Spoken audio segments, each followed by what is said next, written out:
BooBaes.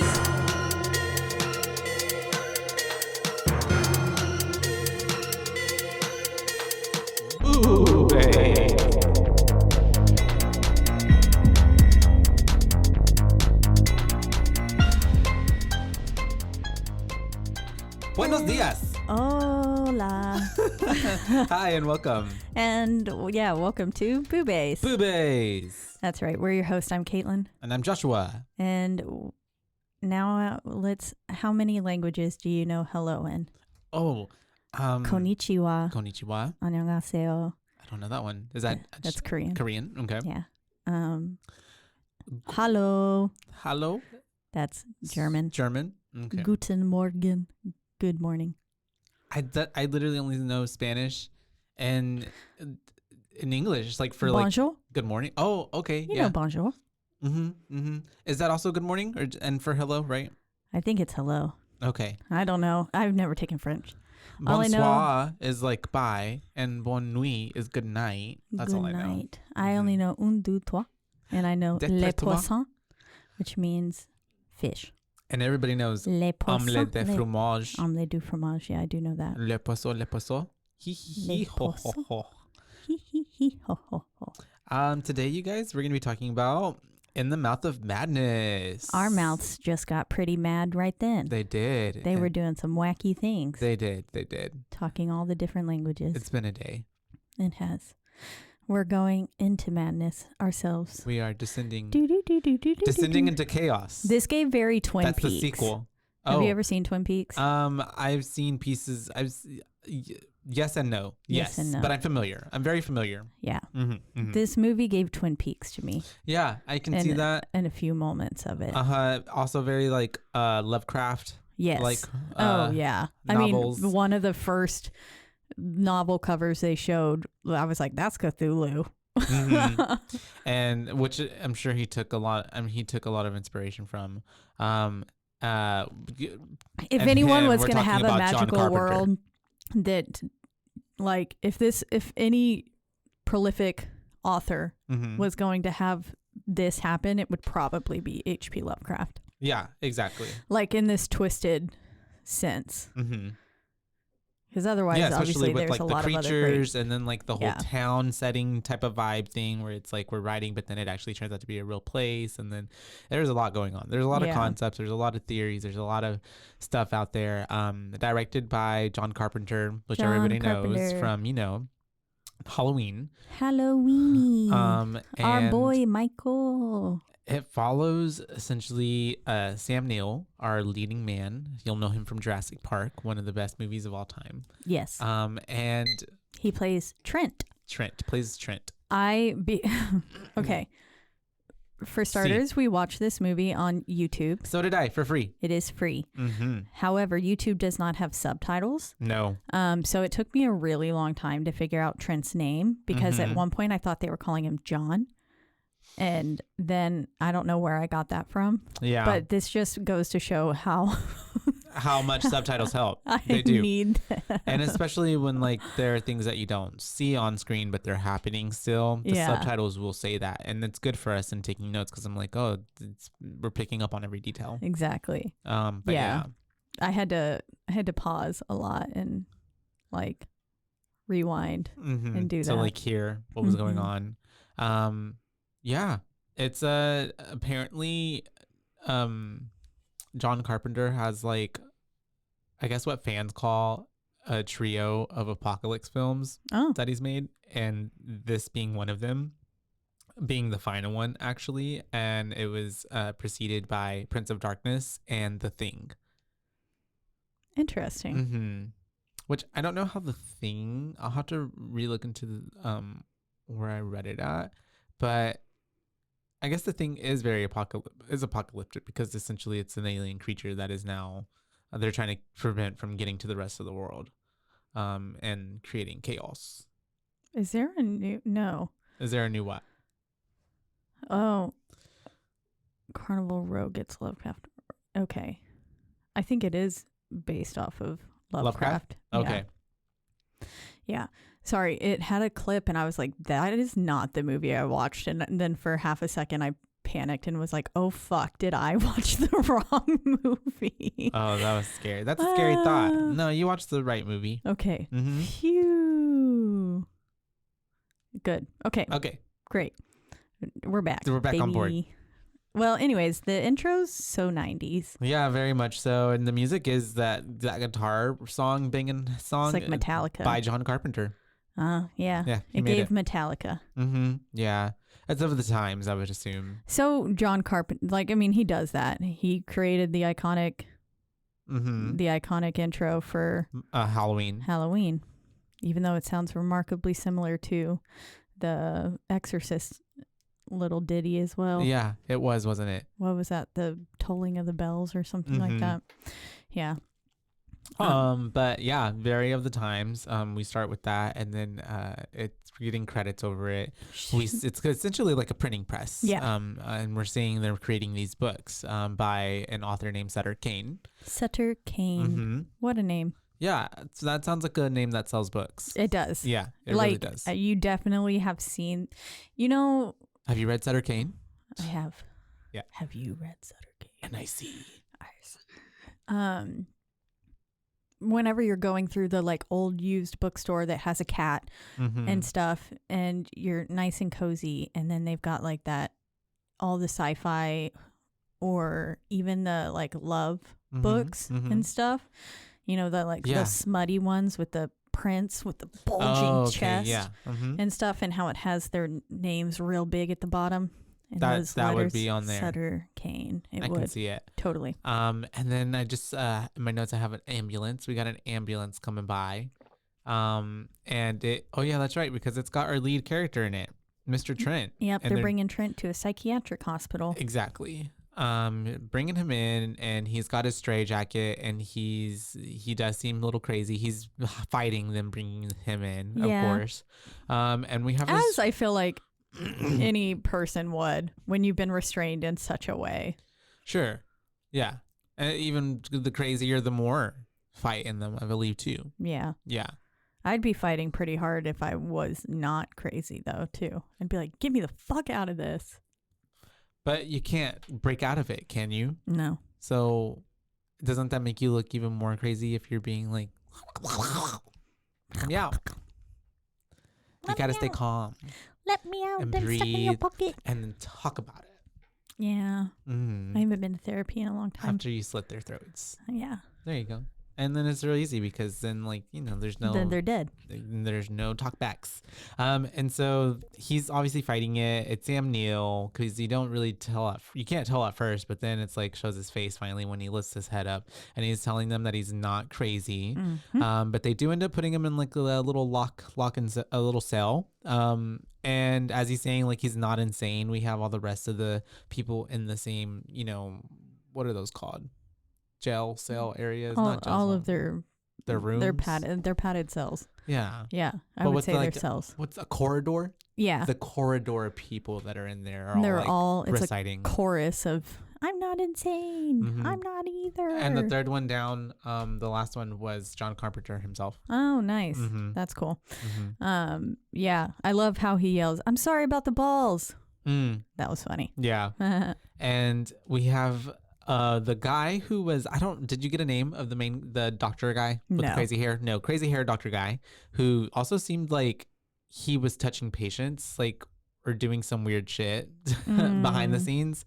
He seemed not well. Did you notice? He just seemed like he enjoyed watching their torture or sufferment. Maybe. That's what he gave to me. But he seemed weird. Like he really loved his job.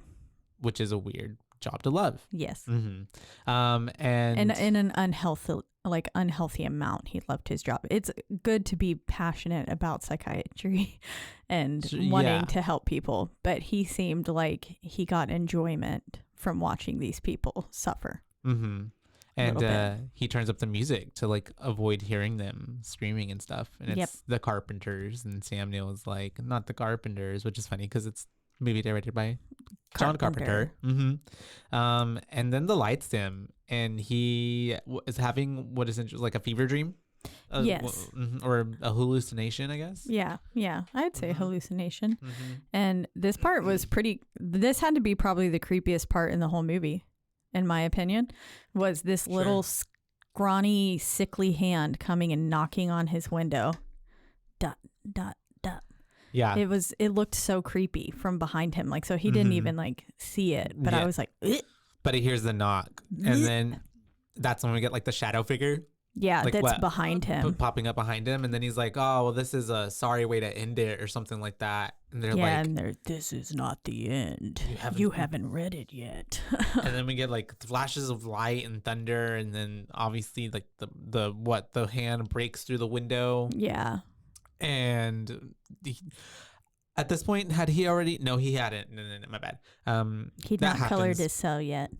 That's about to happen. Yeah, because after he's doing all of that, we have some outside doctor coming in. Yeah, I feel like maybe with the FBI, possibly, or CIA, or some sort of secret intelligent group. Very much so. Because that, like, even the comment that the doctor made of saying like, oh, they're bringing y'all in, like, must be pretty serious out there. Do y'all think he's one of them? Yeah. Kind of thing. And the doctor, the outside man investigator, asked, did he request anything? And the doctor said, just one thing, a single black crayon. Single black crayon. And so he ends up going in there and talking to our Mr. Trent, and he said that what does he say? He's changed his mind on wanting to go out. He wants to stay in there now, or something like that. Yeah. Basically he had decided like, never mind, I don't want to go out. And he was like, I heard that you made quite the ruckus about wanting to get out. And he was like, yeah, no, never mind. It's safer here. And he had drawn I was like, oh, he's drawn all over the walls. He crazy. And then I was like, and then he turns around and I was like, oh my God. And himself. His face. He has colored on his face, his clothing. Bunch of crosses. Colored on everything. Yeah. Bunch of crosses. Trying to protect himself from this evil. And there weren't any words. It was just crosses, right? Yeah. It was just a bunch of different shapes of crosses. Some looking rather ornate and some that were just a line with a line. And I think this is when he ends up asking him like what he was doing or what brought him here. And we kind of essentially get like in the beginning. In the beginning there was. Yeah, we basically started with the end in this film. And then now we're going back in time and we're going to figure out exactly how Trent got into this situation. Dun, dun, dun. Yeah, so essentially he's an insurance adjuster. He's an insurance adjuster working for the contracted freelance essentially by the city. And we open up on watching him basically do his job where he is not investigating, but questioning this dude over his company, I guess, because he had he had burned his own warehouse and tried to claim it, for insurance and get a check for it. But then Trent is so good at his job that he like has pictures of his wife and his lover. Wearing items that were supposedly had been burned in the fire after the fire had happened. So obviously it wasn't true. Yep. So he was like, he can smell a hoax from a mile away, basically. And he was like, if you end up burning something down and trying to scam people and you get your wife in on it, make sure not to like sleep around on her. Yeah. Especially solid advice. Yeah. If you're going to make her a partner and all that jazz, don't two-timer. Exactly. Because then she's going to know quite a lot of information. Yep. But then we flash to him in a little cafe, right? And a little diner cafe situation. They're sitting there with his boss, right? Yeah, and his boss is basically like, praising him on like how well he does and how good he is at his job. And he then brings up another case for him that they need to help. But before he can as they're talking about this, we do see that in the foyer in the background that they're from the other side of the street is this crazy man with an axe. Yep. And he's locked eyes on Mr. Trent, and he's making a straight line for him. I kind of really I enjoyed the way this was shot because they're so deep in conversation that they don't notice until he literally comes and like is like slams through the window. Yeah, it's pretty good. His boss, such a pussy. I'm sorry. Like, just like maybe bad verbiage. My bad. Don't cancel me. Oh, but he was screaming so loud and like so scared. Well, and also Trent. Was it with Trent as well? I don't know. Well, I feel like he was the boss just was more floundering in the seat, and I was like, "Bro, get out of the fucking." It is not that hard to get out of a booth. People freeze up though.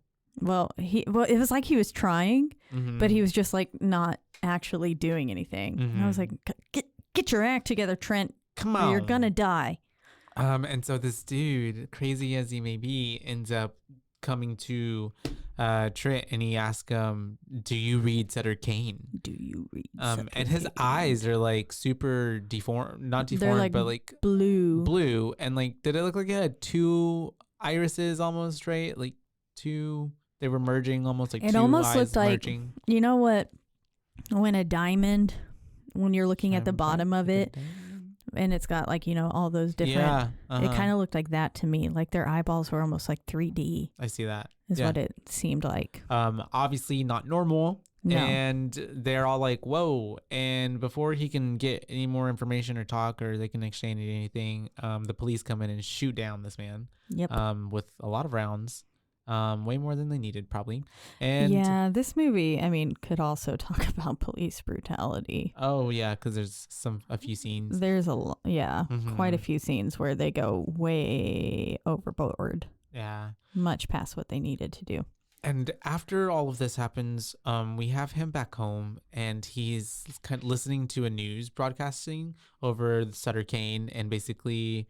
Kind of what like Twilight did back in the day when all the books came out and all the, everybody's fangirling and all everybody's rushing to the stores to get the books. But this is like times 20 and people are actually like, well, I guess not yet, but.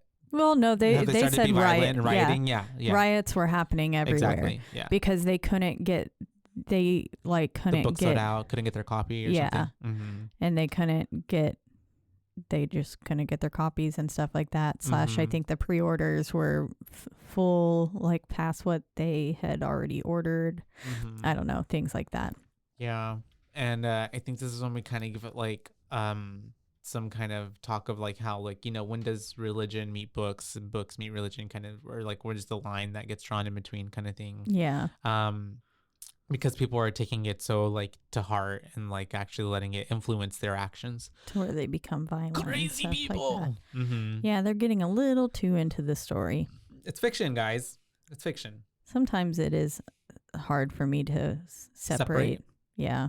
A lot of the times when I'm reading or like when I'm watching anime, I'll be thinking throughout the day, I'm like, oh, I wonder what they're up to.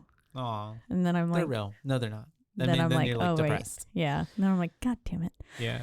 And when I was like rereading the Harry Potter series, I was like, I wonder what's going on at Hogwarts. When I was like at work, I was just like, what are they up to right now? I need to know. Casting spells. Even though I already read the books, but I still need to know what's happening in between the lines when I'm not there. That is called obsession. Yeah. It's okay. Yeah. It's all right. It's a good obsession at least. Tend to. It's Harry Potter. Hyper focus on things. It's a part of the ADHD. Yeah. Yay. And so we have him now meeting this old geezer who is the CEO of, I guess, this publishing company. Yeah. And he has called in Mr. Trent because, and also Miss, what's her name, Linda? Yeah, Linda Stiles. Linda Stiles is there, who is an editor-in-chief over the Sutter Kane novels. But anyways, Trent is brought in because Sutter Kane happens to be one of their clients, and he has turned in basically what should have been his latest book, but the envelope was empty, and there is no like return address. So, and he just went missing. So they don't have no idea where he is. He was supposed to give them a book, and so they think he has it still, and they're hiring him because of his line of work, so he can find him, almost like a private investigator. Yeah, and also because, I mean, insurance wise, they have billions of dollars sunk into this book because as they come out, they've already sold the publishing rights or like to the movie. They've already like pre-sold all of these copies to other places. Like they've already translated it or like lined up to translate it in all these different languages and stuff as well. Like they had a lot to lose by him not turning in that full manuscript. I think he turned in the first part of it. Oh, okay. But not all of it. All of it. Yeah. And so, Sam Neill is basically like, I'm your guy. And so he's like, I can do this. But the CEO is saying, well, I know you can do this, but I'm also going to send Miss Styles to go with you. I'm sure you won't mind. And so that kind of sets up like, okay, we're probably going to have like a little love interest type of situation going on with them. But then and we also figure out that it was Kane's agent was the man with the axe. That's right. That he was the one who had gone and done that to all those people. And I like that they mentioned that Kane outsells Stephen King, which is like just a little funny little nod. Yeah. And it's like, damn, I'd like to see him try. And so we have then him going down, to the main there. He's gonna leave essentially the office place, but that's whenever he ends up talking to Miss Styles. They get by the elevator. Putting the moves on her. Yeah, he was. Gross. I was also like, he's too close to her. At the elevator and like the way like the body language, and then he did what do you say, like he flirted with her or tried to just the way that he put his arm right like next to her face, put his hand on the wall, and it's like that's an obvious like I'm trying to get with you move. Like you don't just do that for no reason. It gives movie made in 90s and how men talk to women. And so that's whenever we do have them talking for a while, and she is essentially saying like, because I guess he's still kind of being like, what's the big fuss, like what's the big hubbub of like this Sutter Kane and all this shit, and this is probably a publicity stunt and this isn't real, and she's just trying to convince him essentially to take on the case, saying you should read it for yourself. And I think this is where she also mentions that Kane became convinced that his work was real and not fiction. And so that's whenever he ends up walking home.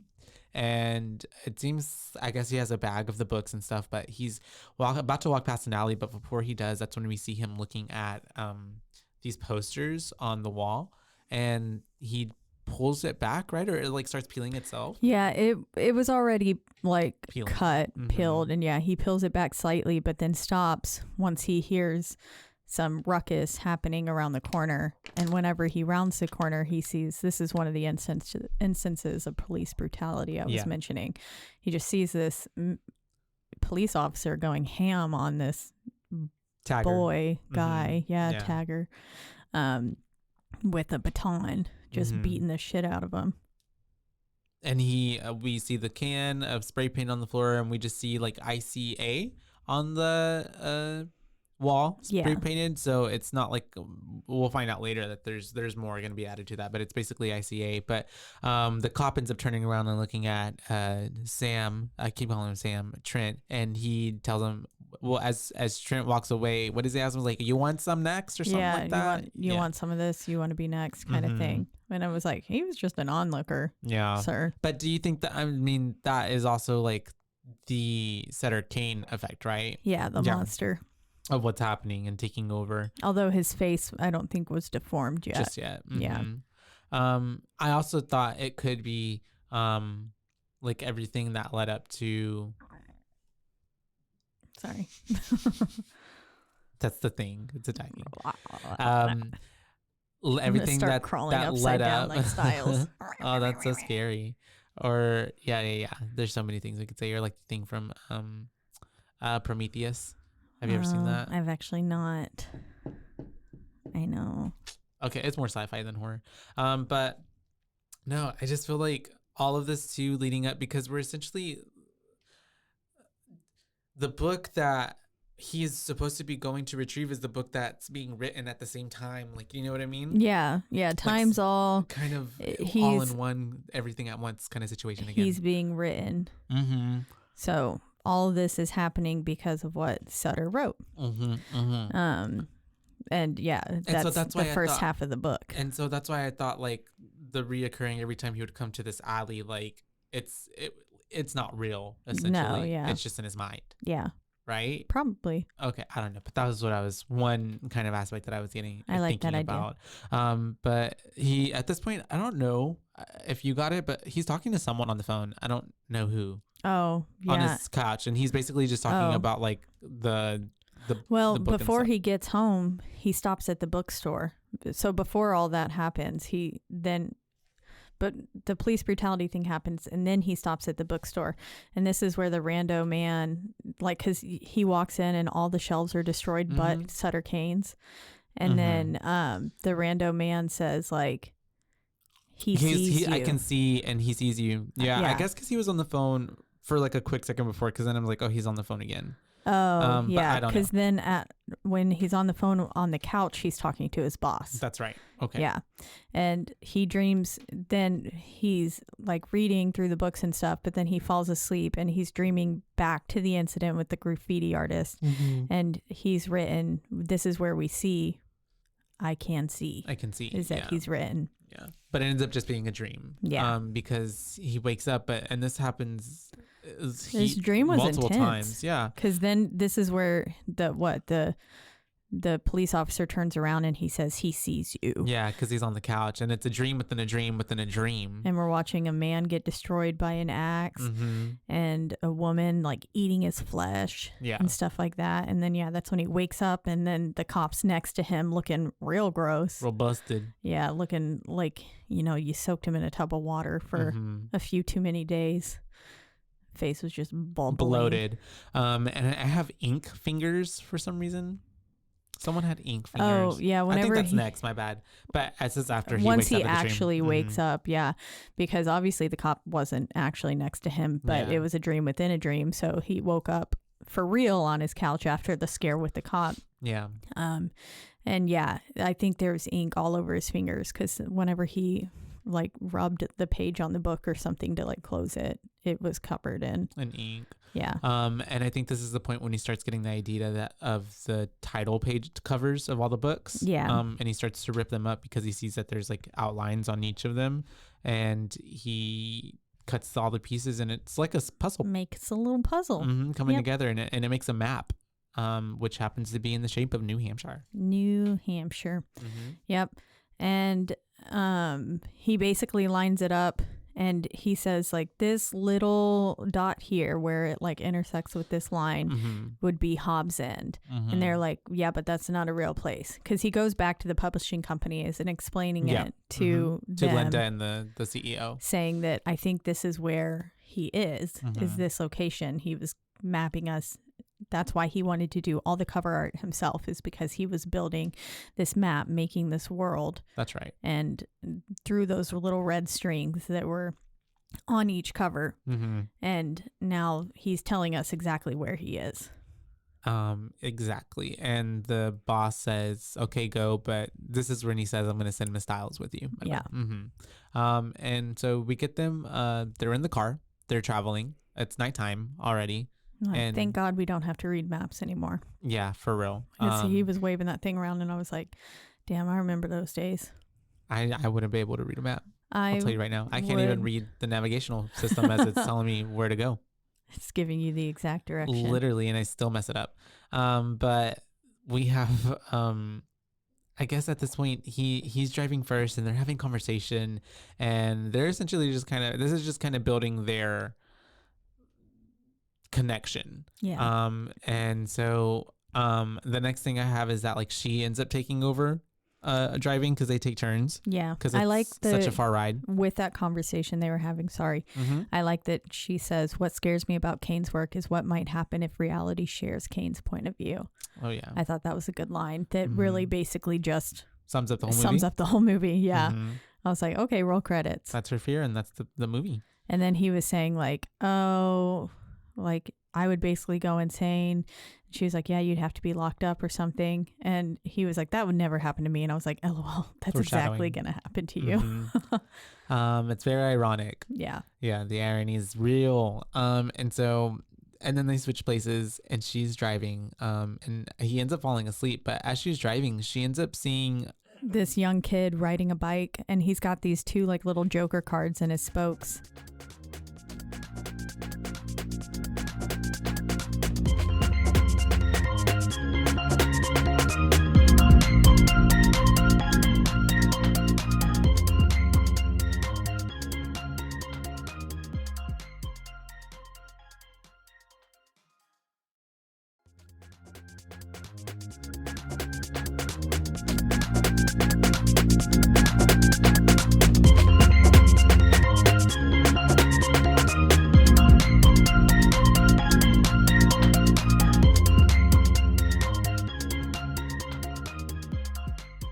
And yeah, so he's got these little Joker cards in his spokes, and she passes him, and he just kind of fades into the blackness of once her taillights aren't on his face anymore.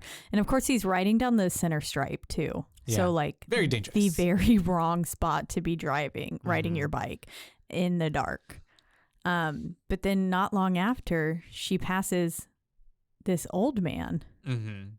On the same bike with like the same cards with like in his spokes. Like gray hair, very long hair. Looks almost witch-like. I thought almost like Michael Myers, like. Yeah. Because it's going by fast. Reminds me of Halloween Town. Like all the people whenever they were stuck in the, Trappa, apart. Yeah. When and they were the stuck spell in from Calabar's Revenge. Yeah. Yeah. Inside the movie theater. Oh, in the first one. Yeah, gotcha. Yeah. But still Calabar. Still Calabar. Yeah. And so she ends up passing him, and I think at this point she tries to like ask like what's his name, Trent, if he sees anything, but he's passed out. Yeah. And so then like she's looking back, and at the same time it almost seems as though like she's like like not dozy, but like it's like blurring, and like she's like going in and out of reality, kind of. And she ends up hitting the fucker. Yeah. She passes him, and then he comes back again, but this time dead straight on in front of her car, and it's too late before she realizes it, and it's just like bam. Yeah. And I guess it's real because it is real because Trent wakes up, and they're like, oh my god, and then they have to run out. Yeah. And they we see the body and the like tire of the wheel spinning. And he's going, Trent tries to go and see if he can get any help or something, or I don't know. Yeah, Trent was, I think, still also just like half asleep. I feel like he wasn't being very helpful in general. But as she's sitting there with him, the old guy says, I can't get out. He won't let me out, kind of thing. And it was like, what? And then he just gets up. Motherfucker just gets up and he rides away. That's it. And then with a completely straight back. Yeah. And we know I hate that. Trent comes and is like, wait, was he okay? And she's just like, I don't fucking know, I guess. Yeah. And they just end up leaving essentially. And he's like, we'll tell the cops in the next town or something. Yeah. And we see that it's 1:41 a.m. And she's driving again, but it's also giving like, it's like she's almost falling asleep, but not. And then we see, it looks like the car is flying because she's looking like outside. Yeah, it went completely black. Like you couldn't see the center stripe at all. Everything went dark. She like even her headlights weren't illuminating anything. This bitch ends up putting her head out the window, and I was like, "Girl, that seems real dangerous." Hereditary. But yeah, oh god. But she ends up doing that, and then all of a sudden some thunder flashes, and you see clouds beneath them, so like they're flying. Yeah, which was, I thought that was a pretty cool shot. I like that. And then all of a sudden she's driving on a covered bridge, and you can see like light slipping in between like the planks of the covered bridge and stuff, and she's also like kind of coming in and out of this like whatever it is daydream, and she's like trying to get control, but she can't. And then finally it just turns into brightness. We come to daylight. We come out of the bridge, and we see that we are welcomed into Hobbs End. Hobbs End. Yep. They get out of the car and they start exploring, and it's basically like an abandoned city until this dog starts running. Yeah. And then there's this like mob of kids running behind it. But she's the only one who sees them. He doesn't even see them. He can't see them. And we do see an axe with blood. And she said she read about this place because she's like recognizing everything that is from the book that she's read from Sutter Kane's work. She knows every detail of the place. Because they make their way into a hotel, essentially. And she knew that there was going to be like a painting to her right or behind them, and that there was a loose board. She was like, there's a loose board right there. Yep. And then this is where we finally get another human that they both can see. Yes. Miss something or another. Yeah, I don't know. Yeah, but I wrote her name down somewhere, I think. I recognize her from Charmed. She's been in an episode of Charmed before. Oh, but cool. She's an older actress. And she is supposed to be like the clerk, the concierge, all of the above. Yeah, I think she's like the owner, lady of the house. Of the her and her husband hotel. I almost said hospital.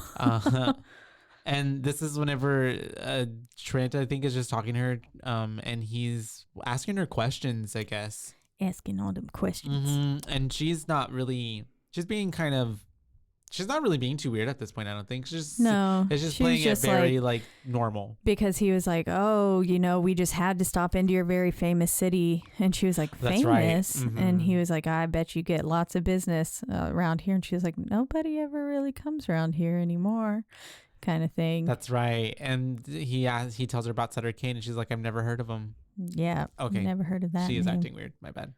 A little bit, but not as weird as she does later. Yeah. And we do see that Miss Stiles looks back at the painting again, and the lady's face has changed the position. So that's already pretty creepy. Picture is moving. Very scary. And the old lady seems very unaware. That's what I have in my notes. So at this point, they just end up in the room, and I'm like, did they even pay for this? Yeah, who knows? I wonder what kind of currency. But they end up in the room, and then this is when she asks, what if Kane's work isn't fiction? What if it's real? Because all of this is exactly as it was in the book. And he was like, if it was, there would be a black spired church outside with the gold onion looking things on top. And he was like, but no, this is a barn. And she goes, you didn't read closely enough. If you did, it's from the east. And opens the window. A book nerd. And I was like, damn. Yeah, and it's there. So even he's like, whoa. Oop. Yeah. And they end up walking to the church. And that's whenever she sees the kids again on the way there, chasing after that little puppy again. Yep. And he's reading the book, trying to get more information, I guess. Yeah. And so they make their way all the way up to the church. But as they make their way up, for some reason, all these fuckers start coming in trucks. Men showing up with guns. They have guns. They're yelling. Yeah. And she's give them back. And they shout. That sounded like you're reading like a book to kids. I know. Yeah. And so they end up. That was how I wrote it in my notes. So I feel it in my heart.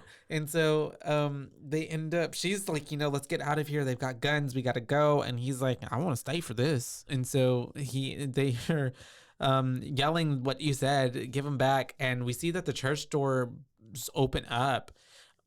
And there's this little boy, little blonde boy, white kid, blondie, just there. But like the doors open and they close, and they open and they close. So it's kind of slamming a few times. I was like, teasing everybody, I guess. Damn, it seems like it's real close to his face. Yeah. But by like the fifth time, it ends up being Sutter Kane. Yep. It's an adult. The little boy turns into Kane, and then he releases all of his bloodhounds. Release the hounds. They weren't actually bloodhounds. No, they were Dobermans. Dobermans, I believe. Gotcha. But he releases the dogs, and they're like attacking. But and they're about to get into the car, Trent and Stiles are about to get into the car whenever she runs into the little girl, and the little girl says, I see.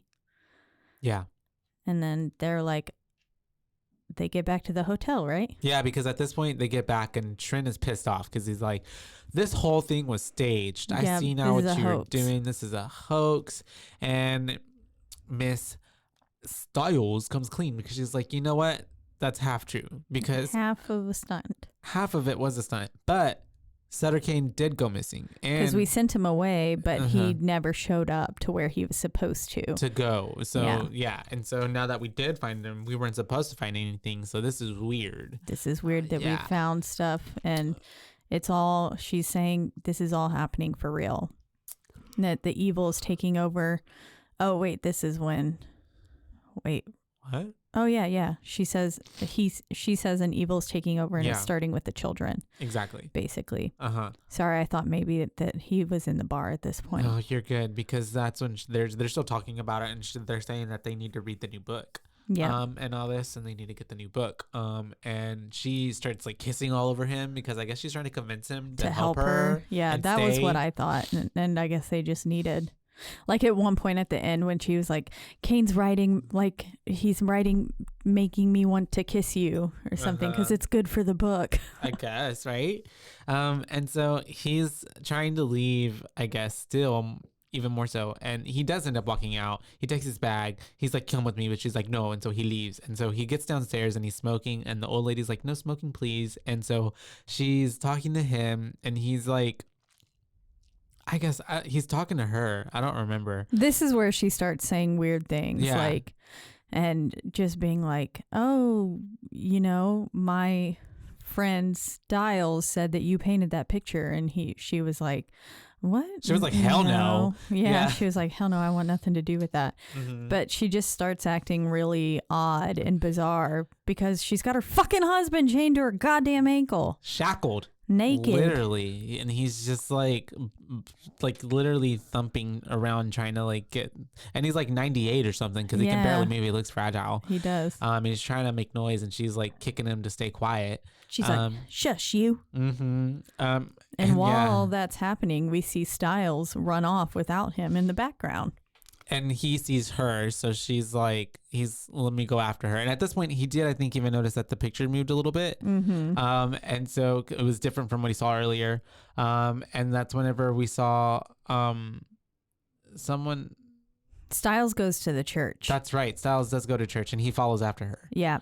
And whenever she gets there, the kids are all there again. And the little girl says, you're my mommy. Yeah. Today is mommy's day. It's so weird. It was creepy. And her face is like covered in blood and it's really kind of distorted now.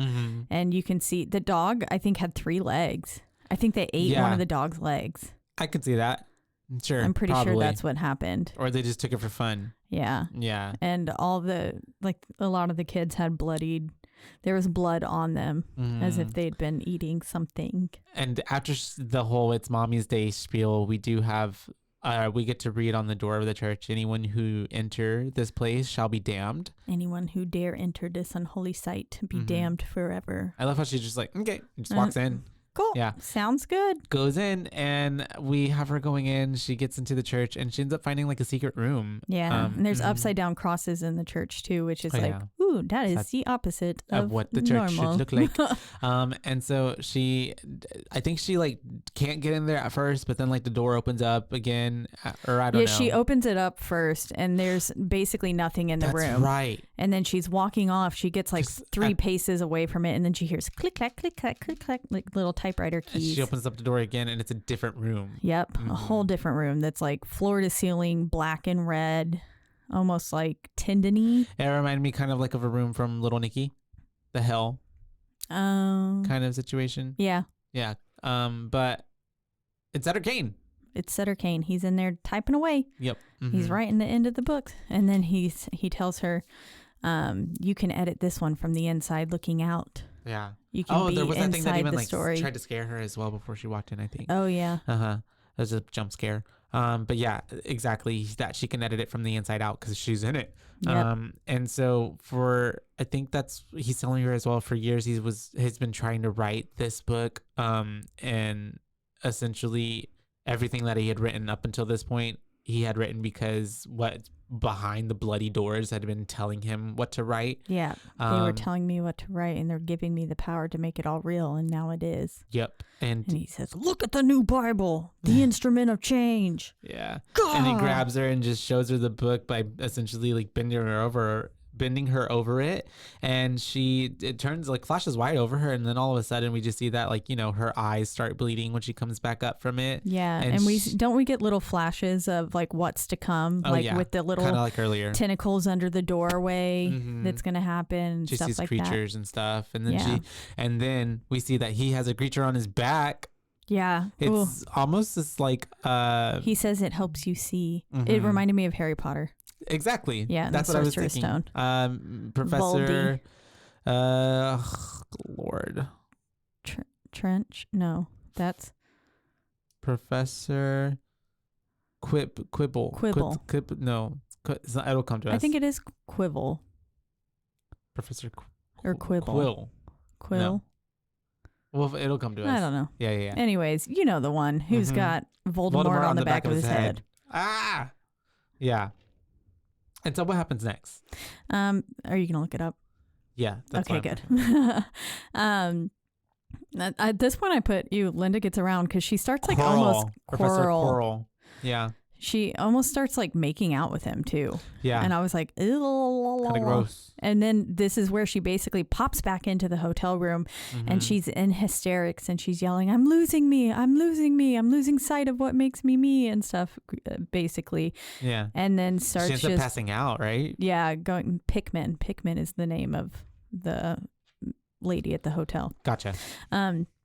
But now she's freaking out. So Trent goes to go get help and he runs downstairs. We notice that the painting has changed again and now it's into like straight up creatures. They're creatures, yeah, like wood creatures. Yeah, they were looking real freaky. Fucked up.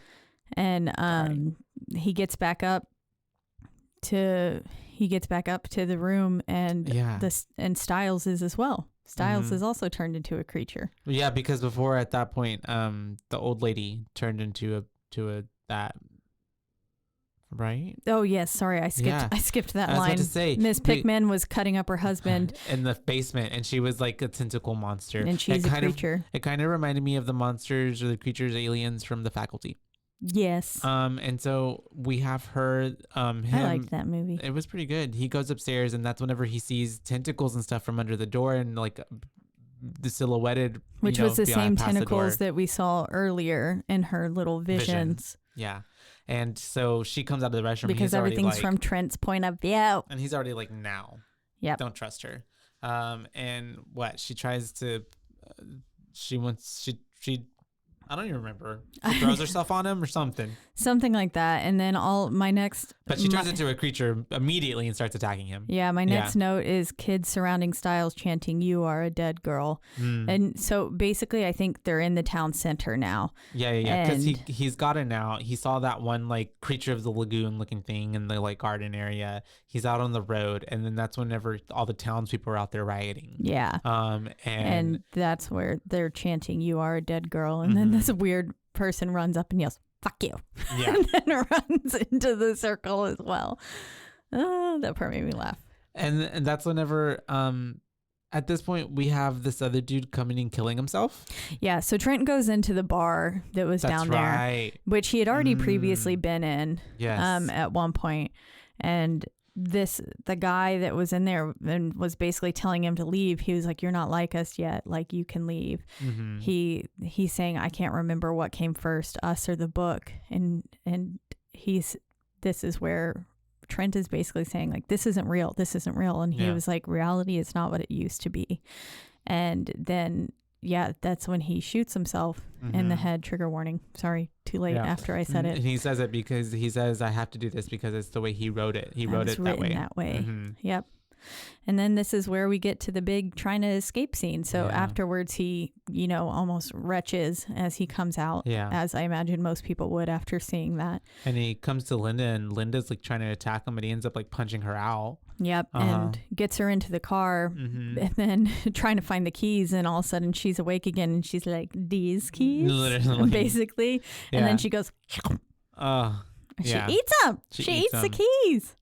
And so at this point, they're fighting in the car, right? Yeah. And all of the townspeople are like converging on the car and they're all trying to get to him. And he finally starts the car with a screwdriver. That's right. Yeah. Shoves the screwdriver in and he gets on the road and he's driving away. Not that far. Yeah, not that far, because then she tries to kiss him. This is where I think she said his writing makes me want to try to kiss you kind of thing. Yeah. And she's essentially just distracting him, getting in the way, and it causes him to crash the car. She's like wanting them to crash the car. Yeah. But I don't know if did he crash the car? I think he parks. He just comes to a stop. Yeah, because he's like trying to get out, and he sees the old man in the telephone booth sitting there calling someone. I guess I don't know. No, 911. Yeah, the 411. And so he was just written that way. And we have her coming out of the car, and she starts doing she's extra. She starts doing like bending over backwards, some exorcist shit, like whenever she comes down the stairs.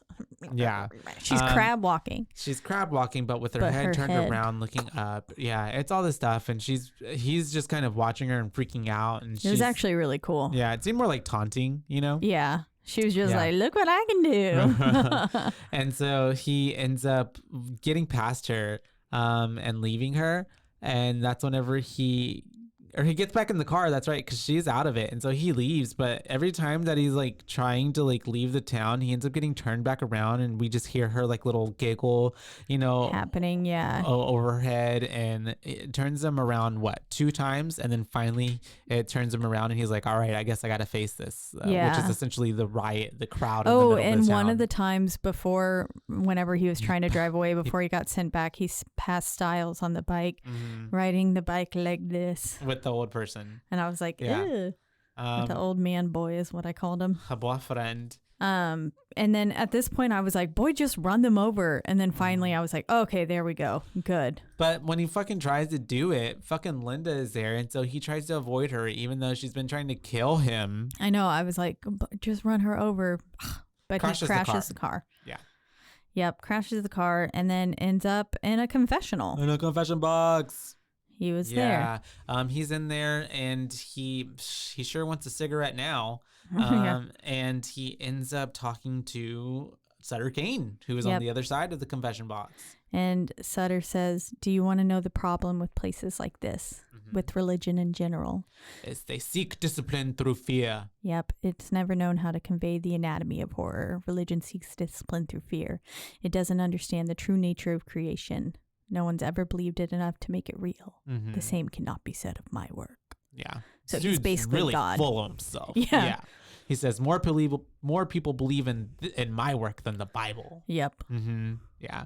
And I think that's when Sutter's like, or no, Trent's like, your book sucks. Yeah, and he was like, oh, well, you should try my new book then. This one will drive you absolutely mad. And he transfers him into the typewriting room. Yep. Yeah. And he gives him the new manuscript for the book to read it.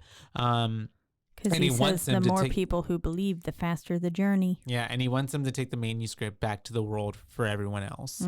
And, and what? Trent is like, nobody pulls my strings. Like, you're not going to make me do shit. Like, none of this is real. He's still, like, not having it.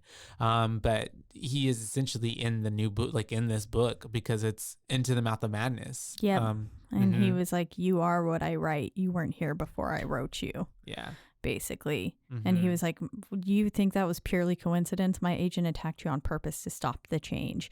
He didn't want this to happen. And he had seen it, so he was going to make it stop. And that's why he tried to get you. Which I was just thinking in my head. I was like, I wonder if everyone goes insane because he's written like a book for each individual person. Oh, maybe. I don't know. But no, like the agent came after Trent. Yeah. In particular, unless there's just all these different timelines where that's happening. And that's what drives everyone insane, because then they go to the movie and they're watching their life and everything going spiraling and everything like that. that could be an explanation. Yeah.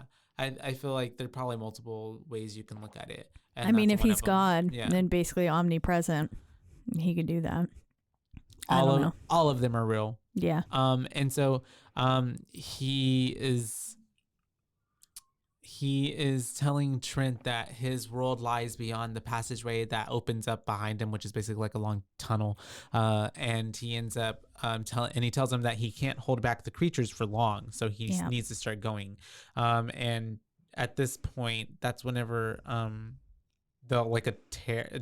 Oh yeah, he tears his face open. Tears his face open, and it kind of becomes paper, like a hole in the wall, essentially. Yeah, and this like book rift is left. All that's left after it. And Trent goes and looks into it as Miss Styles is narrating essentially what was written into the book of what is happening now. Yep. And which was pretty trippy. Yeah, and he's saying like, as Trent walks up to the hole, he is faced with fear and doom and whatever, as he sees all the creatures that are rushing to come out. And as he runs off, essentially. And so he wants to take Linda with him, but she says she can't go because she's read to the end.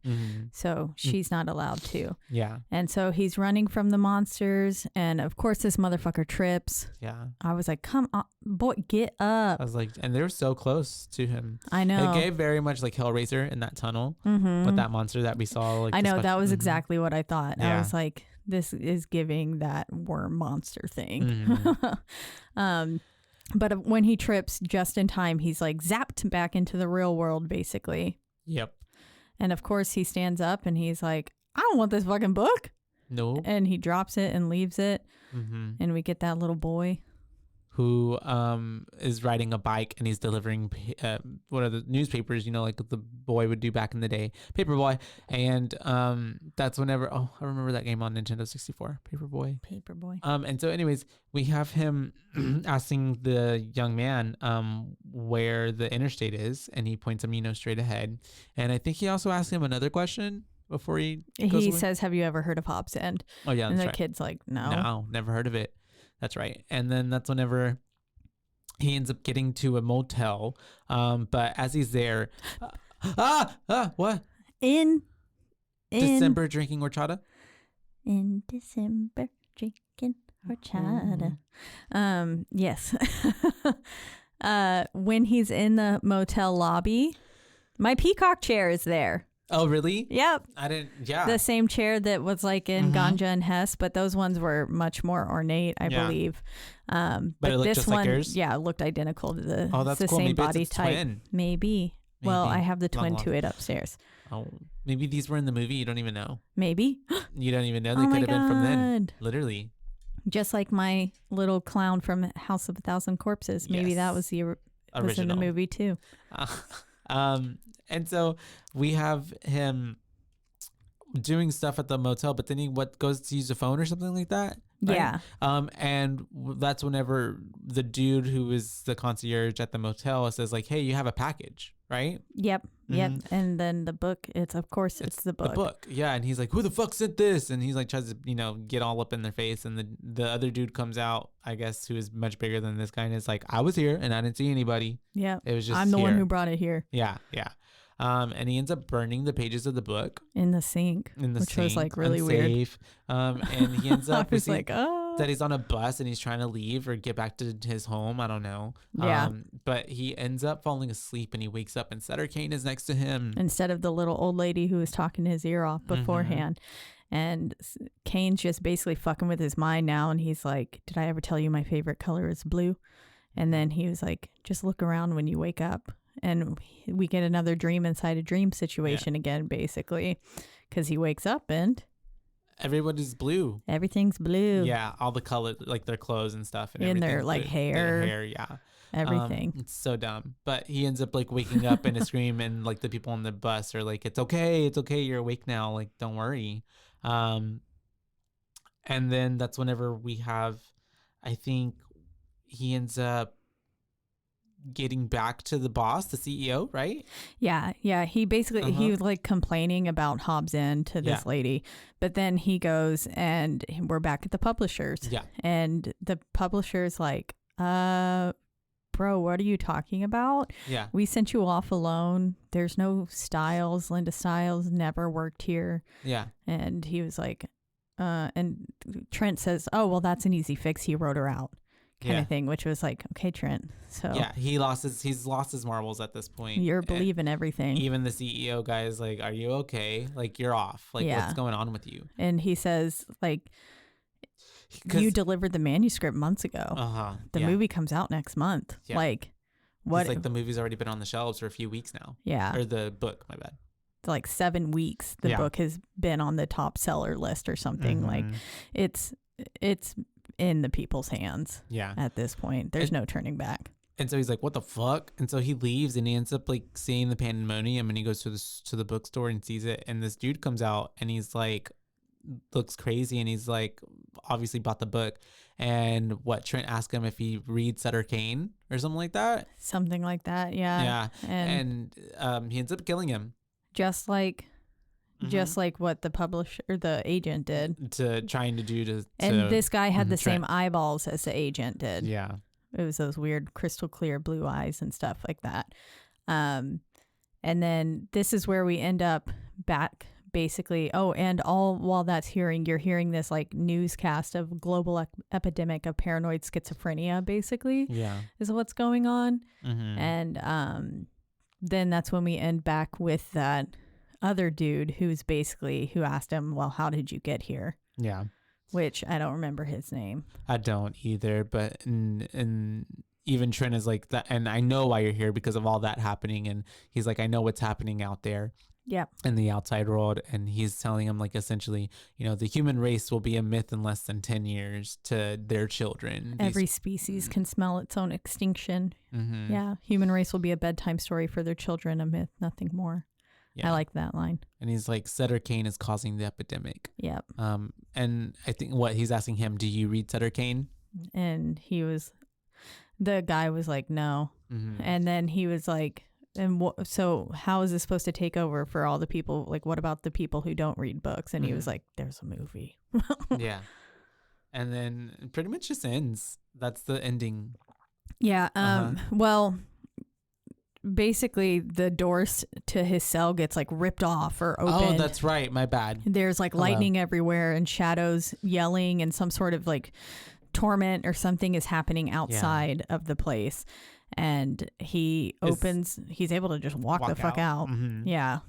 And that's when he's walking out. There's blood everywhere, and all the doors and everything's ripped off. Destruction. Essentially, it looks like a madhouse. And he picks up this towel to magically remove all of his crayon. And I was like, what in the world kind of makeup towel is that? For real, we need that. I need that makeup wipe. That removed all that crown from his face perfectly. And I need that. What happens after that? Oh, the cities are basically abandoned. People are mutating. You're hearing all of this happening like over a news system and stuff. And then he finds a theater and he goes in to the theater. Oh my God, how can I forget all this? Yes. And he's basically watching the movie that we just watched. Literally. He's watching himself, and then it just ends with him sitting there laughing. Maniacally laughing. Yeah. And maybe saying like, oh, fuck. I don't know. It kind of looked like he said, oh, fuck at the end. Oh, yeah. I like that, though. This part gave the theater from Halloween Town as well. Yes, definitely. But yeah, that's 1994's In the Mouth of Madness. In the Mouth of Madness. This was a listener request from Kenny, and then also kind of Mason. Mason asked for us to do this as well, and we were like, oh, lucky for you. We already planned to. Someone else asked for it. Because Kenny had asked. So, yeah, how many boos would you give this? I'm going to give this movie a good three boos. A 3 boo. 3 boos? Yeah. 3 boobers. Why is that? It's a pretty good story. I really enjoyed it. I thought I liked the whole kind of situation of it being written as we were watching kind of situation. Like, because it's trippy to think about in itself. It's like, because it's like how the guy in the bar said before he shot himself, like, I don't know what came first, or the book, like, is it the chicken or the egg that came first? Like, did these people exist before even any of this happened? And then, like, if Miss Stiles never existed, how was she there? From the beginning, you know what I mean? So that's just, he wrote her out. Exactly. But it's really trippy. And so I really like it. I think it was a good concept. I think, honestly, watching it from 1994 to now, the creatures and some things were kind of like outdated, but it still held up. Yeah, I think so too. And I'm also a really big fan of Sam Neill. So I just like Sam Neill. Yeah. And I don't know. I think this is also like, this is something that could honestly be remade and like turned into like a Netflix series or something, and I would watch like a 10 episode series of like them fleshing it out even more, because there's just so much you can get into. It's pretty interesting, pretty cool. Yeah, I would watch that series as well. Solid 3. Here is Kenny's review. Kenny says, cosmic horror has always been one of my favorite subgenres, and this film is another great example of why I love it so much. That feeling of dread and lack of control when dealing with beings and realities outside of our own understanding. This film can seem a little bit silly, but delivers great horror moments and some super eerie scenes. It's awesome how you slowly spiral into madness with Sam Neill's character as the story progresses. Although this film isn't one of John Carpenter's greatest, I give it a 4 out of 5 boos because it has moments that are up there with other cosmic horror greats like The Thing and Event Horizon.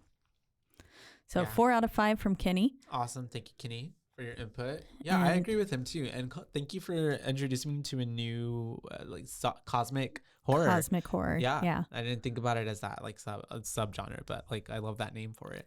I feel like could Hellraiser technically be cosmic horror? I feel like that, yeah, because they're like alien beings, essentially, the Cenobites.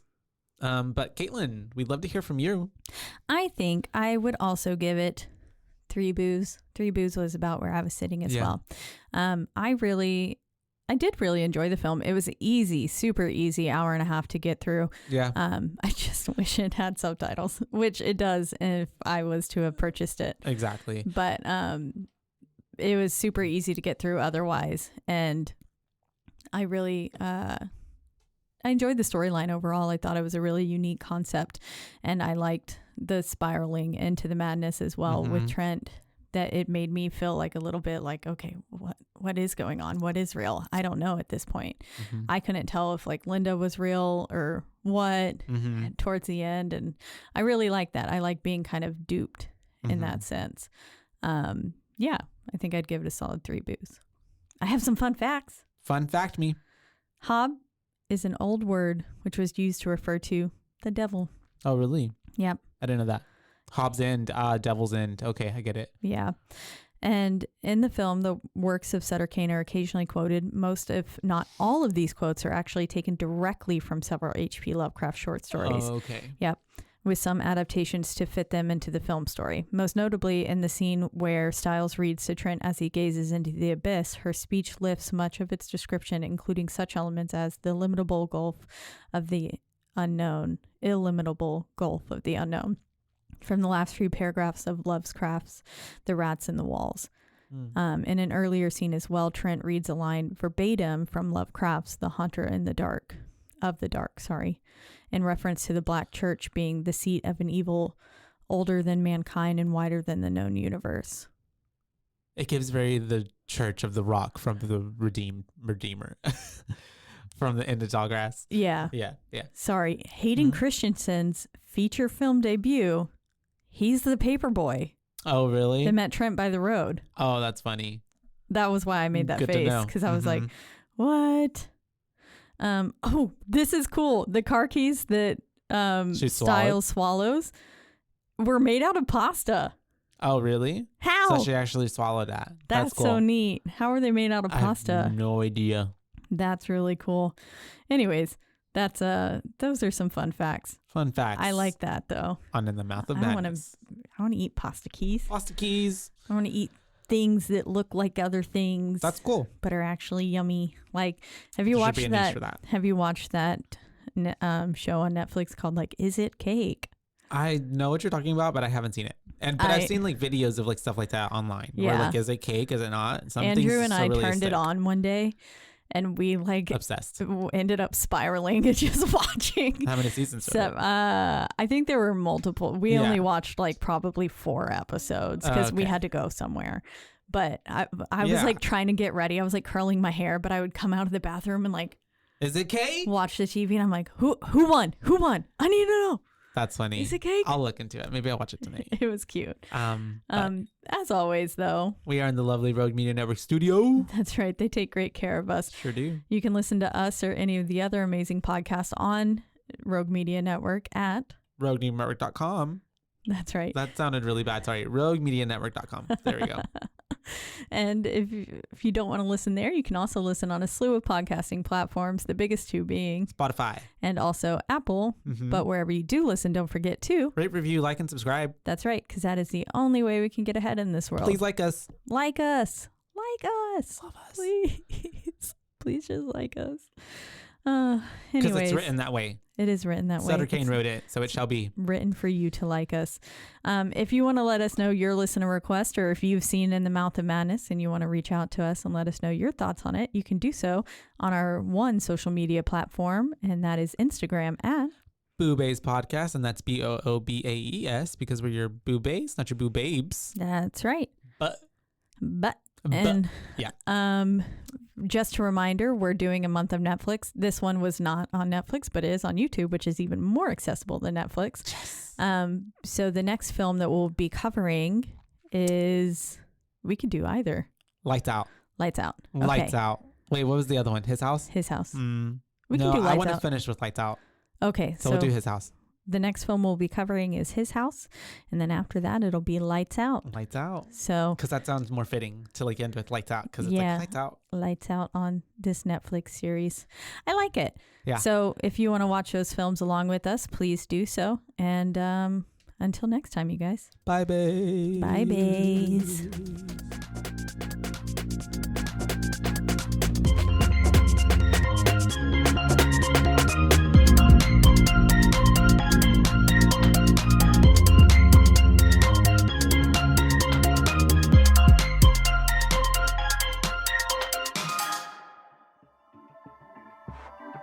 This has been a Rogue Media Network production.